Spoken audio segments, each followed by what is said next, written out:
Assalamualaikum warahmatullahi wabarakatuh. Alhamdulillahilladzi amarna bil ittihad wal i'tisam bi hablillahil matin. Asyhadu an la ilaha illallah wahdahu la syarika lah iyyahu na'budu wa iyyahu nasta'in. Wa asyhadu anna Muhammadan 'abduhu wa rasuluhu al-mab'uts rahmatan lil alamin. Allahumma shalli wa sallim wa barik ala sayyidina wa habibina wa maulana Muhammadin wa ala alihi wa sahbihi ajma'in. Qad qala Allah ta'ala fil Qur'anil Karim. أعوذ بالله من الشيطان الرجيم بسم الله الرحمن الرحيم يا أيها الذين آمنوا كونوا أنصار الله كما قال عيسى بن مريم للحواريين من أنصاري إلى الله قال الحواريون نحن أنصار الله فآمنت طائفة من بني إسرائيل وكفرت طائفة فأيدنا الذين آمنوا على عدوهم فأصبحوا ظاهرين Sadaqallahul azim. Yang kita muliakan Bapak Ketua Pengadilan Agama Bangko, yang kita muliakan Bapak Hakim, yang kita hormati Bapak Panitera, yang kita hormati Ibu Sekretaris, Bapak Ibu pejabat struktural dan fungsional, rekan-rekan PNS, rekan-rekan PPNPN, Bapak Ibu hadirin wal hadirat jamaah kantin kajian rutin kantin Misbah ya, kajian rutin Kamis Berkah Mushola Al-Hikmah Pengadilan Agama Bangko kelas 1B yang dimuliakan oleh Allah SWT. Segala puji dan syukurnya untuk Allah Azza wa Jal yang senantiasa melimpahkan rahmat, nikmat dan karunia yang tiada terhingga untuk kita semua. Dengan limpahan rahmat dan karunia Allah, alhamdulillah pagi hari ini tanggal 29 Jumadil Akhir, 2 bulan 2 hari menjelang Ramadan lebih kurang, Allah pertemukan kita kembali dalam kajian kita. Mudah-mudahan majlis kita dirahmati, diridhoi, diberkahi Allah SWT. Amin ya rabbal alamin. Salat dan salam buat junjungan kita Rasulullah Muhammad sallallahu alaihi wasallam yang telah meninggalkan untuk kita Al-Qur'an dan As-Sunnah sebagai pedoman kehidupan. Mudah-mudahan kita semua selalu istiqamah untuk terus mempelajari, mengamalkan, mendakwahkan dan memperjuangkan Al-Qur'an dan As-Sunnah sampai akhir hayat kita, sampai kita semua mudah-mudahan dianugerahi oleh Allah husnul khatimah. Amin ya rabbal alamin. Bapak Ibu yang dimuliakan oleh Allah SWT, sebelum kita lanjut kajian kita, saya masih ingin mengajak Bapak Ibu mendoakan saudara-saudara kita di Palestina, ya, yang sampai hari ini masih dalam kondisi yang sangat memprihatinkan karena perang yang diprediksi akan berlangsung sangat panjang. Jadi para pengamat perang itu mengatakan nggak bisa diprediksi nih kapan selesainya perang Palestina melawan Zionis Israel laknatullah alaihim ini. Artinya kemungkinan akan sangat panjang. Yang tentu saja kita berdoa mudah-mudahan perang ini menjadi momentum kehancuran Zionis Israel laknatullah alaihim dan momentum kemerdekaan Palestina insyaallah mudah-mudahan. Nah, minimal kita walaupun mungkin infak sedekahnya mungkin sudah sangat minimalis, walaupun mudah-mudahan Bapak Ibu ya, seperti kemarin saya masih sangat berharap, siapa tahu diam-diam Bapak Ibu transfer gitu agak 1 miliar, 2 miliar gitu ke rekening yang mengelola dana untuk Palestina. Itu nggak usah khawatir Bapak Ibu. Kalau memang ada rezeki dan bisa, bagus sekali itu. Diam-diam aja. Kalau mau diumumkan juga boleh sih. Insyaallah jadi motivasi. Seperti itu. Nah, tapi minimal sekali doa dan boykot ya Bapak Ibu. Saya ingin ulang-ulang terus, kita semangatkan terus, syiarkan terus gerakan boykot global terhadap produk-produk dari mereka yang berafiliasi kepada Zionis Israel. Itu baik Bapak Ibu yang Allah, masih hadis ke-9 ya. Sekarang kita masuk pada tidak saya bacakan lagi matan hadisnya, insyaallah Bapak Ibu sudah hafal mudah-mudahan. Kita langsung masuk pada bab as-su'alu wa hukmuhu. Pertanyaan dan hukum bertanya ya. Inna su'ala ala anwa' yakhtalifu hukmuha bi ikhtilafil ba'ith 'alayha wal athru alladhi yumkinu an yatarattaba anha. Pertanyaan itu macam-macam. Hukumnya tergantung macamnya itu. Tergantung siapa yang bertanya, apa yang ditanyakan, dan apa efek dari pertanyaan itu. Pertama, matlubun syar'an wa huwa ala darajat. Ada pertanyaan yang memang diperintahkan secara syariat. Jadi, Bapak Ibu yang dimuliakan Allah, memang ada pertanyaan itu yang diperintahkan secara syariat. Pertama, hukumnya fardu ainin ala kulli muslim, yang merupakan wajib atas setiap muslim bertanya. Jadi ada pertanyaan itu yang hukumnya wajib ya Bapak Ibu. Ini sebagaimana dijelaskan dalam kitab Al-Wafi fi Syarhil Arba'in An-Nawawiyah yang ditulis oleh Fadilatul Syekh Dr. Mustafa Dib Al-Lugha dan Fadilatul Syekh Muhyiddin Mistu rahimahumallah ya. Nah, jadi menurut beliau dengan kajian beliau yang panjang mendalam dan beliau memang pakar di bidang hadis ini tentu saja, beliau menjelaskan bahwa hukum bertanya itu dua kategori besarnya, yaitu pertama yang matlubun syar'an, yang memang diperintahkan secara syariat. Matlub itu diminta ya, alias dituntut, alias diperintahkan secara syar'i. Nah, yang matlubun syar'an ini terbagi pada pertama fardu ainin ala kulli muslim, fardu ain, setiap muslim bertanya. Tentang apa itu? Bima'na annahu la yajuzu li muslimin tarku was-sukutu anhu wa su'alu amma yajhaluhu min umurid din wa ahkam syara'. Mimma yajibu alaihi fi'luhu wa yutalabu bi adaihi ka ahkam at-taharati was salati idza balagh wa ahkam as-sawmi idza adrakahu ramadan wa kana sahihan muqima wa ahkam zakat dan seterusnya. Yaitu hukum terkait dengan hal-hal yang tidak boleh ditinggalkan, yaitu terkait dengan kewajiban-kewajiban syariat. Jadi kalau terkait dengan kewajiban-kewajiban syariat tentang kewajiban thaharah, nah itu yang sudah disampaikan kajiannya oleh Al-Mukarram Ustaz Muhammad Aulia Ramdan Dainuri SSY kandidat MH insyaallah. Itu bagian dari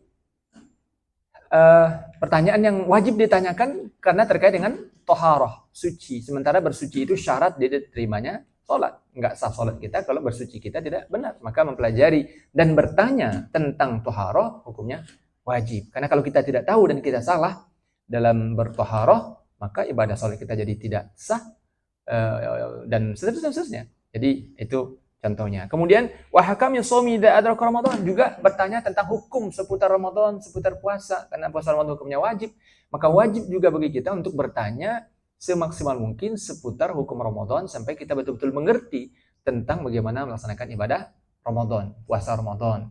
Tentu saja mesti puasa Ramadan ya. Yaitu wa ahkam shaum, puasa maksudnya.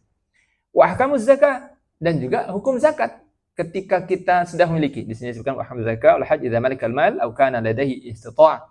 Termasuk hukum zakat dan hukum haji, kalau kita sudah mampu melakukannya, maka kita wajib bertanya tentang segala hal seputar hina, melecehkan gitu, nanya-nanya kepada Rasul sesuatu yang tampak betul itu adalah pelecehan Rasulullah. Kemudian wasu'alul mu'jizat wa talabi khawariqil 'adat 'inadan wa ta'annutan aw iz'ajan wa ibkaran wa irbakan kama kana yaf'alul musyrikun wa ahlul kitab. Juga haram hukumnya bertanya tentang hal-hal yang tidak biasa. Hal-hal yang tidak biasa dengan tujuan untuk menunjukkan pembangkangan, perlawanan, pelecehan dan seterusnya. Sebagaimana dulu dilakukan oleh orang-orang musyrik dan ahlul kitab kepada Rasulullah. Kemudian as-su'al 'anil aghalid. Nah, ini yang agak menarik nih, Bapak Ibu. Sebenarnya yang tadi juga harusnya menarik ya, mudah-mudahan. As-su'al 'anil aghalid. Al-aghalid itu artinya sesuatu yang tidak ada dalam kenyataan. Belum pernah terjadi dan secara logika juga sulit akan terjadi, tapi ada orang yang iseng-iseng, ya mungkin karena pikirannya tidak dia pagari dengan pengetahuan dan pemahaman agama yang cukup, sehingga dia anggap kalau pikiran mengembara kemana-mana bertanya sesuatu itu kayaknya hebat gitu. Nah, di dalam Islam ini tidak boleh. Bertanya tentang al-aghalid. Rawah Ahmad wa Abu Dawud an Muawiyah radhiyallahu anhu anna Nabi sallallahu alaihi wasallam anil ghalutat. Al-ghalutat itu artinya itu sesuatu yang tidak pernah terjadi, tidak ada dalam kenyataan dan secara rasional juga tidak rumit sekali akan terjadi. Tapi dicoba tanya-tanya gitu. Nah, di dalam kitab ini menariknya tidak disebutkan contohnya apa. Mungkin karena itu ya memang nggak perlu. Pokoknya kaidahnya seperti itu. Karena Rasul pernah mengatakan, karena diriwayatkan bahwa Rasul pernah naha anil ghalutat. Qal fi nihayah hiya al-masail allati yughalitu biha al-ulama liyazulu fiha fayahiju bidzalika syarran wa fitnatan. Yaitu, nah ini banyak menggoda ulama nih, Bapak. ibu-ibu yang dimakan Allah, saudara yang dimakan Allah. Jadi para ulama juga, meskipun ulama, itu ujiannya dalam hal ini adalah ketertarikan untuk bertanya-tanya, memikirkan secara mendalam, mencoba cari jawaban, mendiskusikan sesuatu yang belum pernah terjadi dan kecil kemungkinan akan terjadi dan rumit kalau itu terjadi. Itu tidak boleh. Nah, Rasul dilarang oleh Rasulullah. Nah, maka kenapa? Pertama tentu karena Rasulullah melarang itu secara nakli itu dalilnya. Kedua juga karena itu menguras energi untuk sesuatu yang nggak penting. Toh belum pernah terjadi kok. Kalau sudah terjadi, nanti ngumpul tuh ulama. Kalau betul-betul terjadi, maka saat itu ulama akan kumpul, akan memberikan jawaban. Kalaupun kemudian nggak ketemu jawabannya saat itu, ya nggak masalah. Tuh memang dalil Quran dan hadis belum muncul tentang itu. Kalaupun kita salah bersikap terhadap sesuatu yang belum ada dalam Quran dan hadis, maka kesalahan itu tidaklah satu kesalahan. Karena dalilnya minimal dalilnya belum jelas begitu. Sehingga melakukan satu kesalahan. Kalaupun kemudian disimpulkan itu kesalahan, tapi belum terang benderang bahwa ada dalil yang dilanggar di situ, maka dia bukanlah kesalahan. Begitu. ومثل سؤال عن مثل هذه المسائل الاشتغال بها والبحث عنها وتقريرها وإلقاؤها على الناس. Sejenis dengan hal ini yaitu bertanya tentang hal-hal yang memang hal-hal yang rumit yang kemudian disampaikan ke manusia, membuat orang sibuk memikirkan itu padahal tidak ada manfaat, belum pernah terjadi dan tidak ada manfaatnya. Itu yang haram ya, bertanya yang haram itu. Kemudian makruh, bertanya yang makruh. Ay yahsunu bil mukallafi tarkuh atau yuhsanu bil mukallafi tarkuh wala ya'thamu bi su'ali. Wa min dzalik, yaitu yang sebaiknya enggak ditanyakan. Tetapi kalaupun ditanyakan enggak sampai berdosa. Apa itu? As-su'alu amma la yahtaju ilaihi wa laysa fil jawabi anhu fa'idatun amaliyah wa rubbama kana fil jawabi ma yasu'u as-sa'il rawahu Muslim. Jadi yang seperti ini adalah bertanya tentang sesuatu yang sebenarnya tidak dibutuhkan. Jadi kalau bertanya sesuatu itu kira-kira nggak dibutuhkan, itu sebaiknya jangan. Sebaiknya jangan. Kenapa? Karena nggak ada faedahnya. Sementara kita sudah buang waktu, buang pikiran. Sementara mungkin juga ketika kita tanya orang yang jadi tempat bertanya itu, beliau akhirnya harus buka kitab ini macam-macam sebagainya. Padahal mungkin kesibukannya sangat banyak sekali gitu. Tapi karena kita bertanya kepada orang itu, padahal sebenarnya kita tahu ini. Padahal kalau saja kita pikirkan, ini pertanyaan penting atau enggak ya? Rasanya enggak penting-penting amat. Tapi gara-gara kita tanyakan ke seorang ustadz, orang kiai, seorang buya, tapi karena beliau ingin menghormati sang yang bertanya ini, dan tidak mau asal jawab, enggak pula ingin mengatakan, aduh saya enggak tahu, karena ingin membangun silaturahim lah dengan sang penanya gitu. Sehingga beliau sibukkan waktunya. Padahal sebenarnya mungkin kesibukannya lain jauh lebih banyak. Nah itu tidak bagus ya. Itu tidak bagus. Maka termasuk dalam yang makruh. Kemudian as-su'alu amma sakata anhu syara' min al-halal wal haram wa lam yubayyin fihi talaban aw nahyan fa inna su'ala anhu rubbama kana sababan lit-taklif bihi ma'a tashdid fihi fa yatarattabu 'ala dhalika wuqu' al-muslimin fi harajin wa masyaqqah kana as-sa'il sababan fiha. Nah, termasuk yang makruh itu adalah bertanya tentang sesuatu yang kalau dijawab akan menambah beban. Nah, itu juga termasuk makruh ya, tidak disenangi. Kemudian kita langsung loncat terakhir karena waktu kita terbatas. Mubah boleh. Mana yang boleh? Wa dzalika fi ma 'ada ma sabaqa min anwa'il as'ilah wa ahkamiha, yaitu selain yang tadi disebutkan.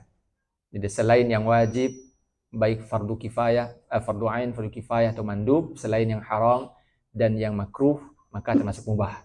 Maka Bapak Ibu yang akan Allah, bagi saya pribadi, tapi mudah-mudahan juga bagi Bapak Ibu, pembahasan ini rasanya sangat penting sekali dan karena waktu kita terbatas, memang nanti silahkan Bapak Ibu didalami lagi dalam kitab aslinya, lebih direnungi, diresapi.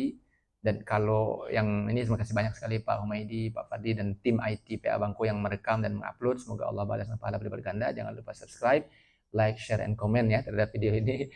Mudah-mudahan menjadi kemanfaatan. Tapi artinya adalah kalau misalnya nanti Bapak Ibu ingin mengulang-ulang, insya Allah mudah-mudahan sudah ada di channel YouTube kita. Kalau nanti siapa tahu suatu ketika ketemu dengan hal seperti ini, lupa gimana penjelasannya, kita bisa buka lagi nih. Tapi insya Allah di YouTube saya pikir juga sudah banyak lah para ulama kita bahas ini, khususnya bab tentang syarah hadis arba'in. Dalam kanal YouTube Ngaji Bareng Peradilan Agama itu juga ada Dr. Muhammad Nasihin, kajian beliau khusus tentang hadis arba'in. Nanti juga bisa dicek tuh. Walaupun kadang-kadang ada kajian ini yang sangat cepat saja sehingga kadang-kadang di bab tertentu tidak terlalu mendalam. Jadi mudah-mudahan Bapak Ibu kita semua dibimbing oleh Allah untuk sangat suka dengan ilmu, ya, karena memang di antara ciri umat Rasulullah itu adalah muhibbul ilm, sangat mencintai ilmu, sangat suka hadir di majelis ilmu, menyediakan waktu yang cukup banyak untuk belajar, walaupun kita tidak akan menjadi orang yang mutakhassis dalam bidang itu, tetapi memiliki pemahaman dan wawasan yang mendalam tentang urusan agama adalah sebuah kebaikan yang luar biasa. Yang Rasul katakan dalam hadis, "May yuridillahu bi khairan yufaqihu fid din." Siapa yang Allah inginkan orang itu mendapatkan kebaikan, maka Allah mudahkan bagi jalannya di orang yang paham tentang agama. Jadi mudah-mudahan kita semua ini termasuk golongan orang yang Allah berikan kebaikan kepada kita karena kita difaqihkan oleh Allah dalam urusan agama. Jadi Bapak Ibu silahkan dalam urusan lain juga menjadi ahli di bidang IT, bidang manajemen, bidang keuangan dan sebagainya. Tapi mari kita usahakan bersama-sama untuk urusan agama ini kita juga terus berusaha mumpung dan mudah-mudahan Allah panjangkan usia kita kata haji itu, karena ketika harta kita sudah memenuhi syarat maka wajib menunaikannya, meninggalkannya, mengabaikannya adalah dosa besar.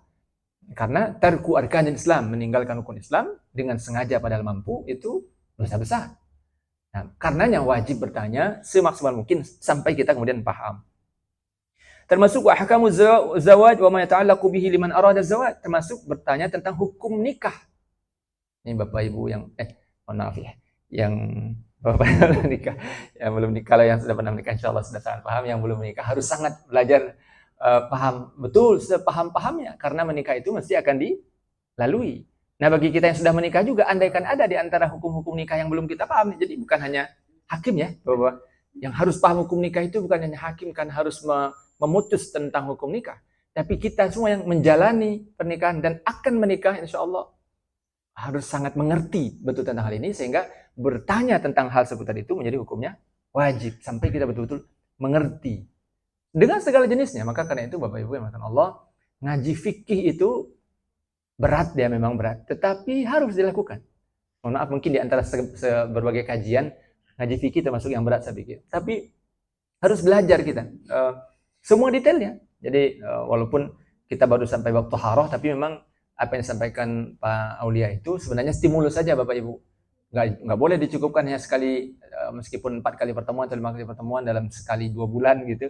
Itu stimulus saja, karena ngaji fikih itu harus berlanjut terus di mana, di rumah atau pas jam kosong atau kapan.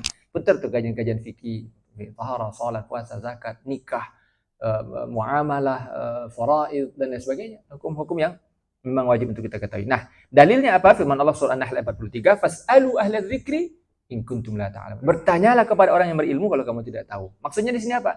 Bertanya tentang hal-hal yang wajib dalam urusan amal wajib gitu.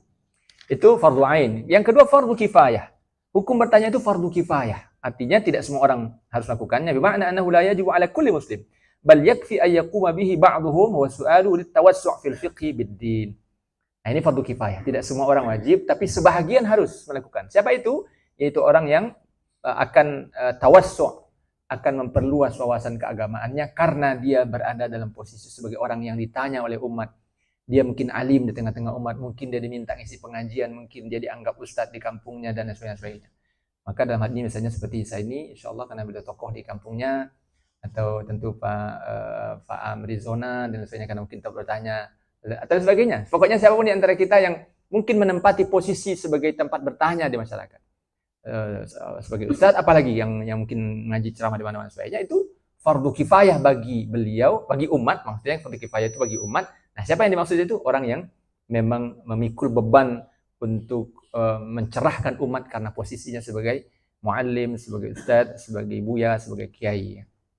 Nah, itu boleh hukumnya fardu kifayah. Bertanya tentang apa? Nah, ini.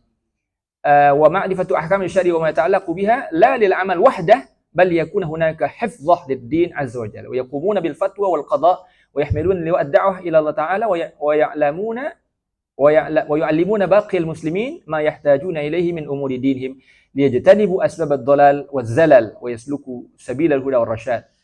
Nah, mereka ini boleh sangat mendalam dan menggali sesuatu, bahkan bertanya tentang sesuatu, karena mereka akan menjaga agama. Kalau kita masyarakat umum misalnya, yang penting terkait ibadah wajib, itu wajib hukumnya. Tapi bagi orang yang mutakhassis, yang memang mentakhasus di bidang agama, dia wajib atasnya mendalami secara lebih maksimal karena dia akan mengajarkan kepada umat.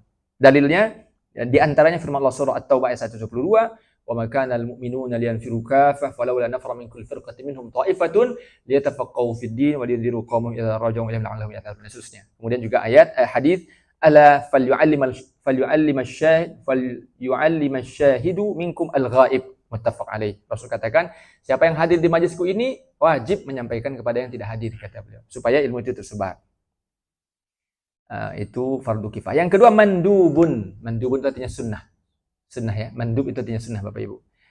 Bima'na annahu yustahabbu lil muslim an yas'ala an wa dhalika mithlu su'ali an a'malil birri wal qurubat az-za'idati 'anil fara'id wa mithlu su'al lit ta'kid am lit ta'akkud min sihhati ma yaqumu bihi al mukallaf min wajibat wa ma yabta'idu anhu min al manhiyat.